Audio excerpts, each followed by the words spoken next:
नमस्कार दोस्तों, स्वागत है आपका दिल तक आवाज़ में एक नई वीडियो के साथ।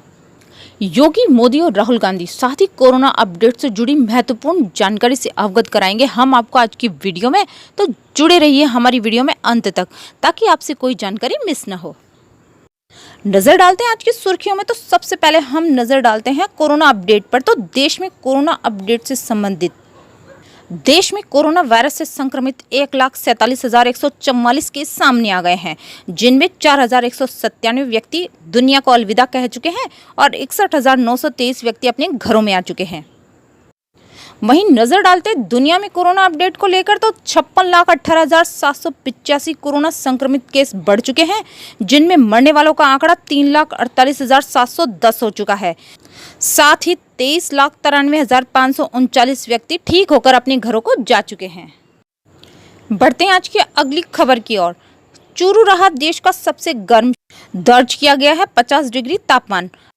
राजस्थान के चूरू में सूरज की तपिश और लू की गर्म थपेड़ों के बीच सड़कों पर गर्मी का कर्फ्यू लग गया है। मौसम विभाग ने कल 50 डिग्री से अधिकतम तापमान यहां दर्ज किया है। राजस्थान का चूरू पिछले 3 दिन से लगातार देश में सबसे ज्यादा गर्म शहर रहा है। दिन भर तपते तापमान और गर्म हवाओं के चलते बाजारों में भी सन्नाटा पसर रहा। लोग गर्मी और लू से बचने के सारे इंतजाम करने में जुट गए हैं, लेकिन गर्मी अपना रंग दिखाए बिना भी नहीं मान रही है। दोस्तों, बढ़ते हैं आज की अगली बड़ी खबर की ओर। चीन से तनाव पर पीएम मोदी ने की high level meeting. NSA, CDS और तीनों सेना प्रमुख हुए शामिल। लद्दाख स्थित वास्तविक नियंत्रण रेखा यानी एलएसी पर चीन की ओर से सीमा विवाद को लेकर चल रहे गतिरोध पर प्रधानमंत्री नरेंद्र मोदी ने मंगलवार को हाई लेवल मीटिंग की। इस बैठक में राष्ट्रीय सुरक्षा सलाहकार Ajit Doval, chief of defence staff general Bipin Rawat और तीनों सेनाओं के प्रमुख शामिल हुए। पीएम मोदी ने इस बैठक से इतर विदेश सचिव हर्षवर्धन श्रृंगला से अलग से इस मामले पर बातचीत की है। बता दें कि लद्दाख में वास्तविक नियंत्रण रेखा के पास में चीनी सेना ने अपने सैनिकों की संख्या बढ़ा दी है। तो दोस्तों, ऐसे में भारत भी चीन को करारा जवाब दे रहा है। भारत ने भी अपने सैनिकों की संख्या बढ़ा दी है, साथ ही निगरानी और गश्ती भी कड़ी कर दी है।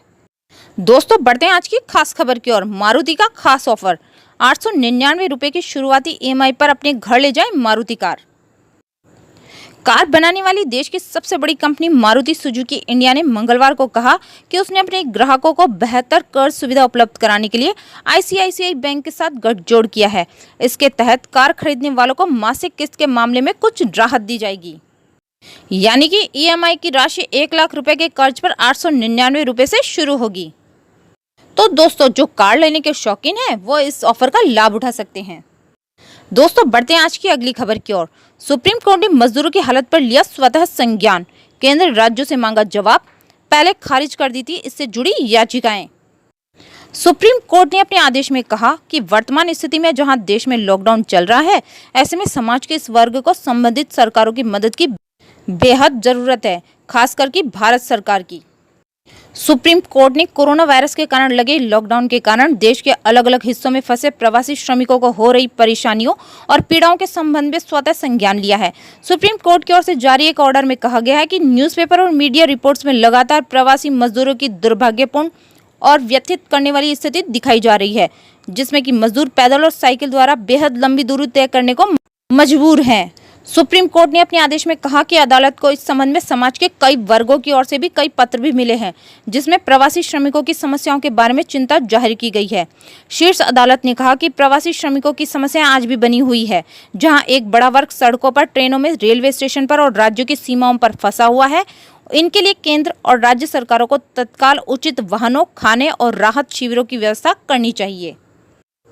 दोस्तों, चलते हैं आज की अगली खबर की ओर। मॉर्निंग वॉक के लिए खोले पार्क। एयरपोर्ट पर टैक्सी में 2 सवारी और ड्राइवर की अनुमति, यह मांग की है सीएम योगी आदित्यनाथ ने। उत्तर प्रदेश के सीएम योगी आदित्यनाथ ने मंगलवार को निर्देश दिए कि एयरपोर्ट पर 2 सवारी और 1 ड्राइवर के लिए टैक्सी की अनुमति दी जाए। साथ ही सीएम योगी ने कहा कि समय तय करके पार्कों में मॉर्निंग वॉक की अनुमति दी जाए। सुरक्षा और सोशल डिस्टेंसिंग सुनिश्चित करने के लिए पार्कों में पेट्रोलिंग की व्यवस्था की जाए। दोस्तों, बढ़ते हैं आज की अगली बड़ी मजेदार खबर की ओर। श्रमिक स्पेशल ट्रेन रुकते ही इटारसी स्टेशन पर मच गई लूट। देखें इस वीडियो में। इटारसी रेलवे स्टेशन पर आज लूट मच गई। ये लूट पानी की बोतल के लिए थी। जिसके हाथ जितनी बोतल लगी वो लूट ले गया। आपस में छीना झपटी हुई और देखते ही देखते पूरा स्टॉल लूट गया।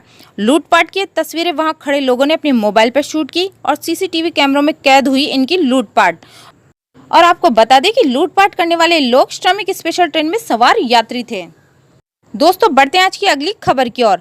आमजन को मिली बड़ी राहत। अब शादी समारोह के लिए अनुमति की जरूरत नहीं है।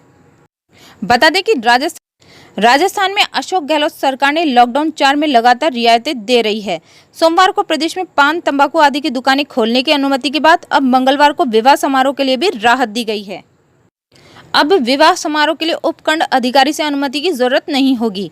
सरकार ने अनुमति लेने की पाबंदी हटा ली है। अब उपखंड अधिकारी को विवाह समारोह के लिए सिर्फ पूर्व में सूचना देनी होगी, लेकिन इसमें 50 से ज्यादा लोग शामिल नहीं हो सकेंगे। राज्य सरकार ने विवाह समारोह के लिए अनुमति लेने संबंधी निर्देशों में संशोधन कर दिया है। दोस्तों, बढ़ते हैं आज की अगली खबर की ओर।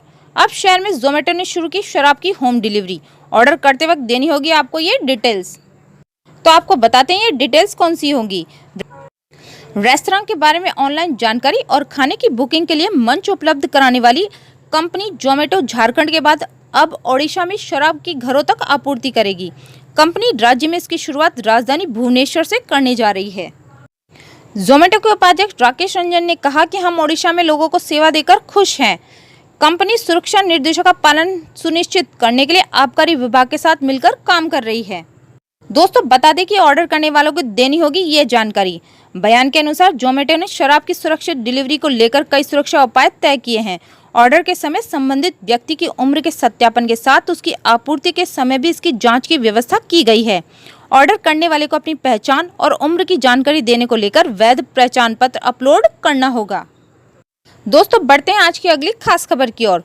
कोरोना पर कांग्रेस नेता राहुल गांधी का बयान। कांग्रेस नेता राहुल गांधी ने मंगलवार को वीडियो कॉन्फ्रेंसिंग के जरिए मीडिया से बात की। कोरोना की दूसरी लहर, विश्व स्वास्थ्य संगठन की चेतावनी, महामारी का दूसरा दौर आएगा।